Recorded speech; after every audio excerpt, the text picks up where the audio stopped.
ఈరోజు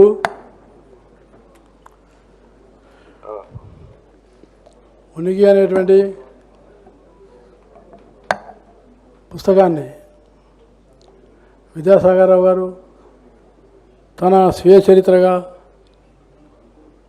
ఎంతో చక్కగా మలిచి రాసి ఒక పుస్తకాన్ని ఆవిష్కరింపజేయడం,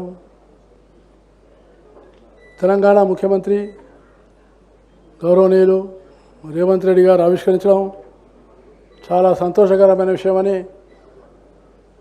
ఎందుకంటే విద్యాసాగరరావు గారు బీజేపీ, ఆయన పాపం ముఖ్యమంత్రి రేవంత్ రెడ్డి గారు ఏ అరమరిక లేకుండా ఈ కార్యక్రమానికి వచ్చి పుస్తకాన్ని ఆవిష్కరణ చేయడం చాలా సంతోషకరమైన పరిణామమని నేను మీకు సభాముఖంగా తెలియజేస్తున్నాను. ఎందుకంటే రాజకీయాలు కంపార్ట్మెంట్స్ అయిపోయినాయి. ఒకరిని కలుసుకుంటే అనుమానాలు వస్తున్నాయి. ఒక పార్టీ వారు ఇంకో పార్టీని కలిస్తే ఈయన ఉంటాడా పోతాడా అని అనుకోడు. అలాంటి పరిస్థితుల్లో కూడా రేవంత్ రెడ్డి గారు రావడం ఒక మంచి పరిణామం.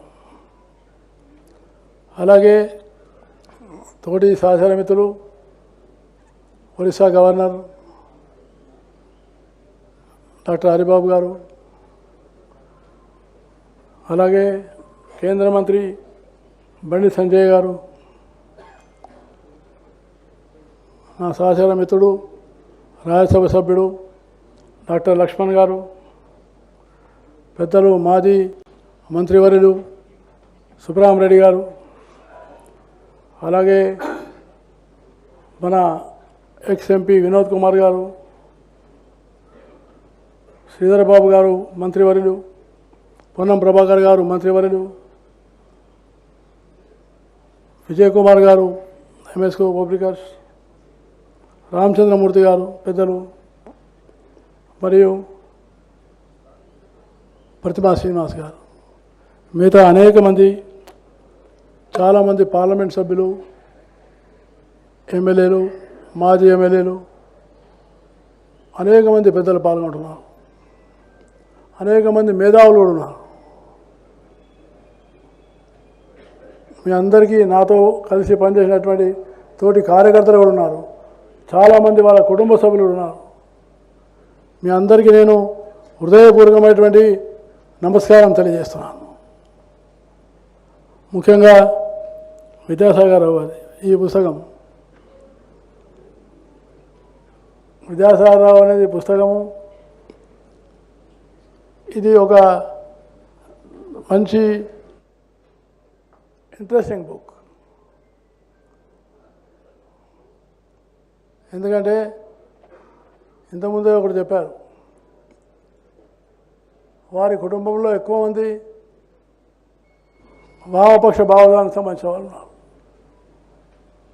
కానీ విద్యాసాగరరావు గారు జాతీయ భావాలను పుణికిపుచ్చుకొని, అలాగే పేదల పట్ల, దళితుల పట్ల, గిరిజనుల పట్ల తన కమిట్మెంట్ అనేది నిరూపించుకున్నటువంటి గొప్ప వ్యక్తి విద్యాసాగరరావు గారిని నేను మీకు సభాముఖంగా తెలియజేస్తున్నాను.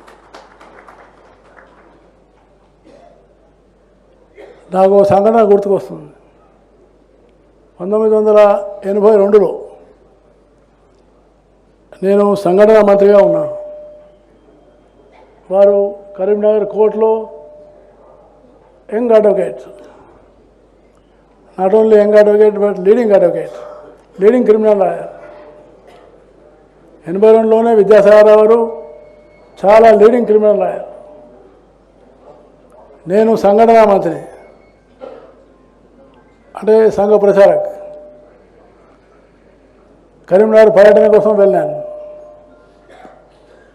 అప్పుడు విద్యాసాగరరావు గారికి అప్పుడు ఎస్ఎంఎస్లు లేవు, ఫోన్లు లేవు. కానీ నేను ముందే 3 రోజులు పర్యటనకు వస్తున్నానని ఒక లెటర్ రాశాను. ఆయన్నే జిల్లా ఇన్ఛార్జ్ అధ్యక్షుడు. నన్ను బస్టాండ్లో రిసీవ్ చేసుకోవడానికి బస్సులో ప్రయాణం చేసేవాడిని. ఇక్కడ కూర్చున్న మిత్రుడు రామకృష్ణారెడ్డి, యువకుడు, ఆయనతో పాటు ఇంకో మిత్రుడు సత్యనారాయణ ఇక్కడ కూర్చున్నాడు, సుధాకర్ రావు కూడా, సుగుణాకర్ రావు. ఈ ముగ్గురు బస్టాండ్లో ఇంకా కొంతమంది కార్యకర్తలు నన్ను తీసుకొని కార్యకర్తని తీసుకోవడానికి వచ్చాను. కానీ విద్యాసాగర్ ఏమన్నారంటే ఫోన్ చేసి మీరు బస్సులో వస్తున్నారు కానీ రాండి, కానీ బస్టాండ్లో కారు పెట్టిన ఆయన.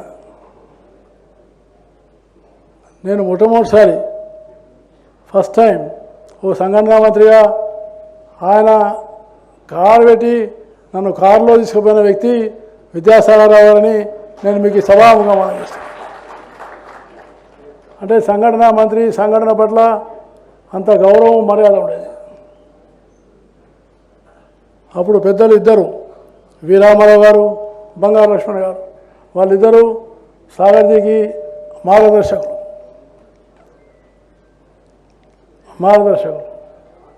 సాగర్జీ ఏం చేసిందంటే కోర్టులో ఉన్నారు, కారులో నేను ఎక్కాను. మధ్యాహ్నం భోజనానికి సాగర్జీ ఇంట్లో పెట్టినారు భోజనం. ఆయన ఒక మాట చెప్పేది, మీరు ఎప్పుడైనా కరీంనగర్ వస్తే మా ఇంట్లోనే దిగాలి, మా ఇంట్లోనే భోజనం చేయాలి తప్ప బయట వెళ్ళొద్దని చెప్పేవారు. అంత ఆత్మీయమైనటువంటి సంబంధం.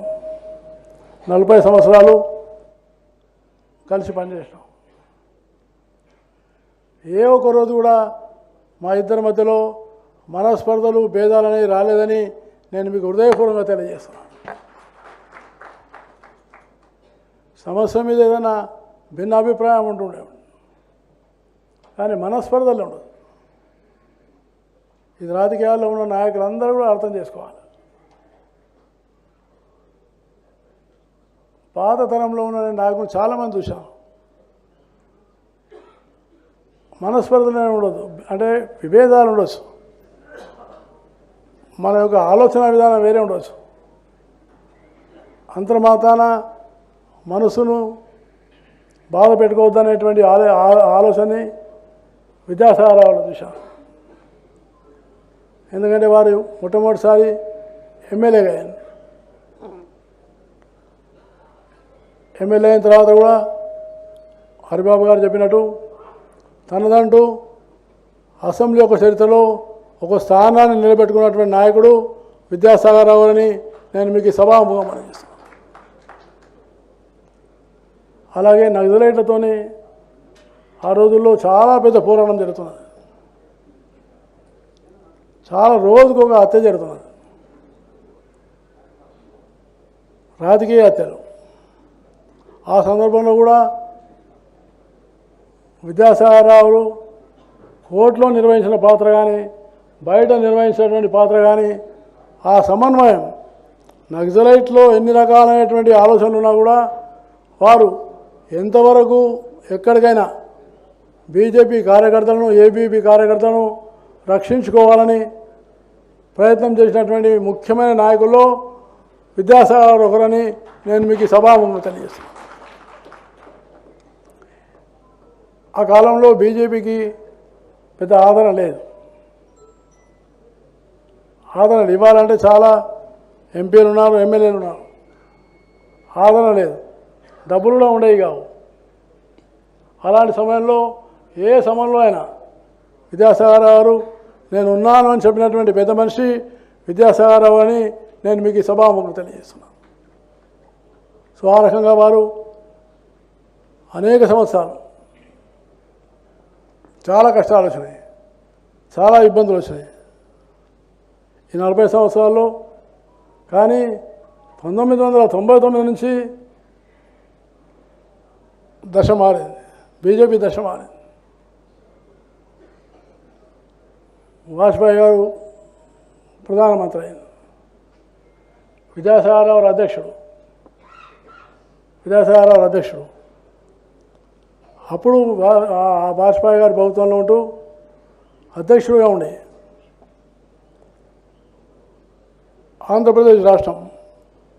కాబట్టి వారు అప్పుడు మొట్టమొదటిసారి హరిబాబు గారు చెప్పినట్టుగా ఈ గోదావరి జలాలను మళ్ళిస్తే తప్ప తెలంగాణకు మోక్షం లేదని చెప్పి ఒక మంచి విస్తృతమైనటువంటి ప్రణాళికను తయారు చేసినటువంటి గొప్ప నాయకుడు విద్యాసాగర్ రావు అని నేను మీకు మనవి చేస్తున్నాను. ఈ కిషన్ రావు గారు ఉన్నారు, మేసినేని కిషన్ రావు, వారు కూడా అందులో పాత్ర ఉన్నారు. ఆ విషయంలో కూడా అంటే గోదావరి జలాలు కేవలం తెలంగాణకే కాదు, ఆంధ్రప్రదేశ్ కూడా,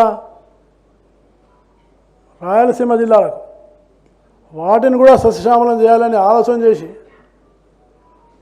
రాయలసీమ కూడా ఒక 100 TMC అలొకేట్ చేయాలని, అలాగే తెలంగాణలో ఏ విధంగా ల్యాడర్ సిస్టంలో గోదావరి నది మీద దయచేసి ముఖ్యమంత్రి గారు కూడా కొంత వినాలని నేను కోరుతున్నాను. గోదావరిని ల్యాడర్ సిస్టంలో ఇంకా అత్యధికమైనటువంటి ఒక ప్రాజెక్టులు తీసుకోవాలని విద్యాసాగర్ గారు సూచనను మీరు తప్పకుండా ఒకసారి అధ్యయనం చేయాలని నేను మీకు సభాముఖంగా విజ్ఞప్తి చేస్తున్నాను. అంటే గోదావరి ల్యాడర్ సిస్టంలో చేయాలి. ప్రాజెక్టు కట్టడం చాలా సులభం, గవర్నమెంట్ దాని నిధులు ఉంటాయి కాబట్టి కట్టవచ్చు.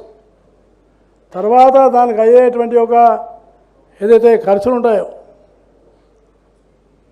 రెగ్యులర్గా దాని యొక్క ఉన్నటువంటి గిట్టుబాటు ఉంటుంది, రైతులు ఏం చెల్లించలేరు. కాబట్టి అది ఆ ప్రాజెక్టు ఫెయిల్ అయ్యే అవకాశం ఉంటుంది. కాబట్టి లిఫ్ట్ అనే దానికన్నా ల్యాడర్ సిస్టంలో వెళ్తే అత్యధికమైనటువంటి ఉపయోగం కూడా ఉంటుందని నేను భావిస్తూ ఉన్నాను.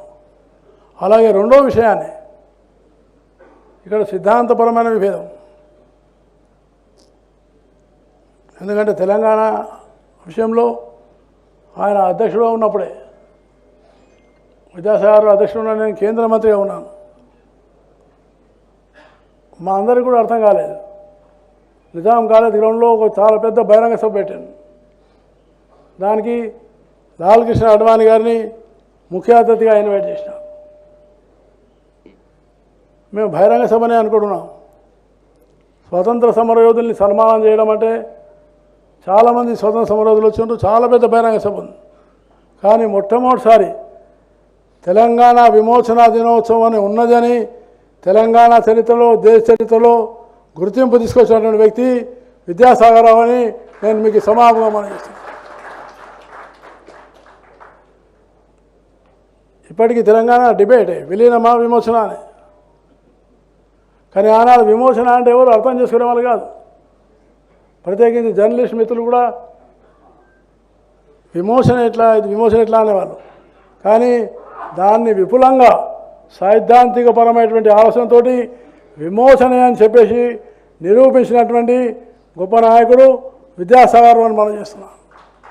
అలాగే మొట్టమొదటిసారి తెలుగుదేశం పార్టీ అప్పుడు చంద్రబాబు నాయుడు గారు ఉన్నారు. చంద్రబాబు నాయుడు గారు కూడా నాతో మాట్లాడి అన్నారా, ఏమండి దత్తాత్రేయ గారు విద్యాసాగర్ ఇట్లా ఎందుకు చేస్తున్నాడు అంటే, చంద్రబాబు నాయుడు గారికి ఏం అభిప్రాయం అంటే, మళ్ళీ ఆంధ్ర తెలంగాణ ఉద్యమం ఎక్కడ వస్తుందో. అప్పుడు విద్యాసాగర్ గారు వారు మా అందరికీ చెప్పారు, మాకు కూడా చెప్పినారు, పార్టీ కూడా చర్చించినాము. అది కాదు, ముందు మనము ఈ తెలంగాణ నిజాం యొక్క ఉన్నటువంటి నిరంకుశమైన పరిపాలన ఏ విధంగా విముక్తి చెందింది, దీని చరిత్ర అంతా చంద్రబాబు నాయుడుకి తెలియజేయాలని ఒక పుస్తకాన్ని తీసుకొని చంద్రబాబు నాయుడు దగ్గరికి పంపించినటువంటి వ్యక్తి విద్యాసాగర్ రావు అని నేను మీకు హృదయపూర్వకంగా మనం చేస్తున్నాను. అప్పటి నుంచి తెలుగుదేశం పార్టీ అందరూ కూడా తెలంగాణ విమోచన కార్యక్రమాన్ని మొదలుపెట్టినారు. అంతకుముందు కేవలం కమ్యూనిస్ట్ పార్టీలు, బీజేపీ పార్టీని ఇవి చేస్తుండే, కాంగ్రెస్ పార్టీ కూడా చేస్తుండే. కానీ తర్వాత అన్ని రాజకీయ పార్టీలు తెలంగాణ యొక్క విమోచన దినోత్సవాన్ని విలీన దినోత్సవంగానో విమోచన దినోత్సవంలో జరుపుకోవడం అనేది అది దారికి తీసుకొచ్చినటువంటి నాయకుడు విద్యాసాగర్ రావు. అలాగే ఇంకొక విషయం ముఖ్యంగా నాకు చాలా ఆకట్టుకుంది. ఆయన కేంద్ర మంత్రిగా ఉన్నప్పుడు కానీ మంత్రి లేనప్పుడు కానీ విద్యాసాగర్ రావు గారి యొక్క ఆలోచన అనేది ఎప్పుడు ఒక కొత్తదనం ఉంటుంది, ఓ కొత్తదనంతో ప్రయాణం అవుతాడు. పాత అనేటువంటి ఆలోచనలు ఉంచుకున్న భావాలున్నా కొత్తదనం తీసుకెళ్ళడానికి ప్రయత్నం చేస్తారు. భారతీయ జనతా పార్టీలో ఆలోచన చేసినప్పుడు, గిరిజనుల గురించి ఆలోచన చేసినప్పుడు వారు ఓ కార్యక్రమాన్ని మొదలుపెట్టినారు. జంగల్ జమీన్ అనేటువంటి ఒక కార్యక్రమాన్ని మొదలుపెట్టినారు. జల్ జంగల్ జమీన్ అనేటువంటి విషయాన్ని చాలా పెద్ద ఎత్తున గిరిజనుల పట్ల దాన్ని కూడా ఏంటంటే పాపం ఎట్లా చేద్దామని నాతో ఆలోచన చేసి నేను అధ్యక్షుడిగా ఉన్నాను. కొమరం భీం విగ్రహాన్ని మొట్టమొదలు ట్యాంక్ బండ్లో పెట్టడానికి ప్రయత్నం చేసిన నాయకుడు విద్యాసాగర్ రావు అని మీకు మనవి చేస్తాను.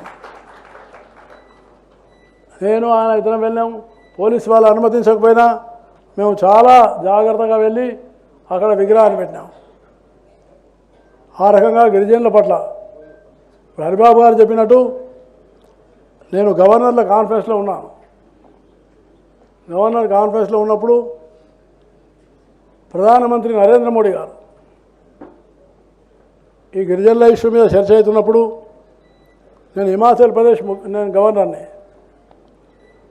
అప్పుడు అక్కడ మా గవర్నర్ల సదస్సులో ప్రధానమంత్రి చాలా స్పష్టంగా తెలియజేసింది ఏంటంటే आप सभी लोग महाराष्ट्र के जो राज्यपाल थे विद्यासागर राव जी, उनको एक बार सोचिए, उनके बारे में देखिए, उन्होंने जो गिरिजनों के बारे में किया वो सभी लोग आधार कीजिए.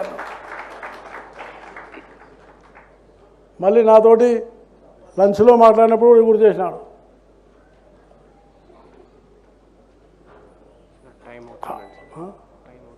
ఆ విధంగా ప్రధానమంత్రి గారు నాతో చాలా విషయాలు చెప్పారు. అంటే గిరిజనుల గురించి ఆయన చేసినటువంటిది మార్గదర్శకంగా ఉంటుందని ఆ రకంగా వారు అభిప్రాయపడ్డారు. సో మీరు ఈ 3 విషయాల మీద నేను క్లుప్తంగా మీ ముందు ఉంచాను. కానీ మా సుదీర్ఘమైనటువంటి రాజకీయ ప్రయాణంలో నేను ఒక విషయం మర్చిపోలేను. విద్యాసాగర్ రావు గారి శ్రీమతి, ఆయన ఇన్ని ఎదుగుదలకు కారణం ఎవరంటే ఆయన శ్రీమతి కూడా ఎంతో పాత్ర ఉందని నేను ఆమెను కూడా హృదయపూర్వకంగా ధన్యవాదాలు తెలియజేస్తాను. ఎన్నిసార్లు మనం ఇంటికి వెళ్ళినా ఏ కష్టంలో ఉన్నా ఎప్పుడున్నా కూడా భోజనం పెట్టి ఆనందంగా మాట్లాడి సంతోషాన్ని కల్పరిచేది. అందుకనే వారి కుటుంబం విద్యాసాగర్ రావు నేను కోరుకుంటున్నాను ఏంటంటే వారు ఇంకా శతమానం భవతిగా ఉండాలని నేను కోరుకుంటా ఉన్నాను.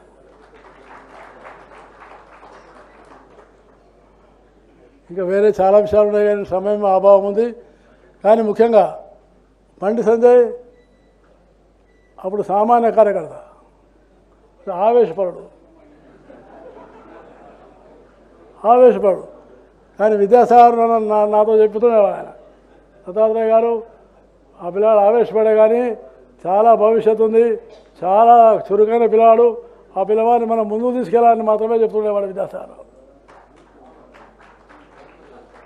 ఆ రకంగా కరీంనగర్ జిల్లాలో, రాష్ట్రంలో, దేశంలో తనదంటూ ఒక స్థానాన్ని నిలబెట్టుకున్నటువంటి వ్యక్తి విద్యాసాగర్ రావు గారు. ఎన్ని సంవత్సరాలు నాతో కలిసి ఉండి ఈ కార్యక్రమానికి నన్ను ఆహ్వానించినందుకు నేను వారికి హృదయపూర్వకమైన ధన్యవాదాలు తెలియజేస్తూ, ముఖ్యంగా ప్రతిమా శ్రీనివాస్, ఆయన కూడా విద్యాసాగర్ ఎదుగుదలకు ప్రతిమా శ్రీనివాస్ యొక్క కార్యము రహస్యంగా ఉందని నేను మీకు సభాముఖంగా తెలియజేస్తున్నాను. ఆయన ఇప్పుడు మొదటిసారి వేదిక మీద శ్రీనివాస్ కూర్చున్నాడు. వెనుక ఉండి విద్యాసాగర్ అంతా కూడా అన్ని రకాలుగా నిలబడినటువంటి వ్యక్తి ప్రతిభా శ్రీనివాస్ అని నేను మీకు సభాముఖంగా తెలియజేస్తున్నాను. వారికి కూడా నన్ను ఆహ్వానించి ఈ కార్యక్రమంలో పాల్గొన చేసినందుకు ధన్యవాదాలు తెలియజేస్తూ సెలవు తీసుకుంటాను.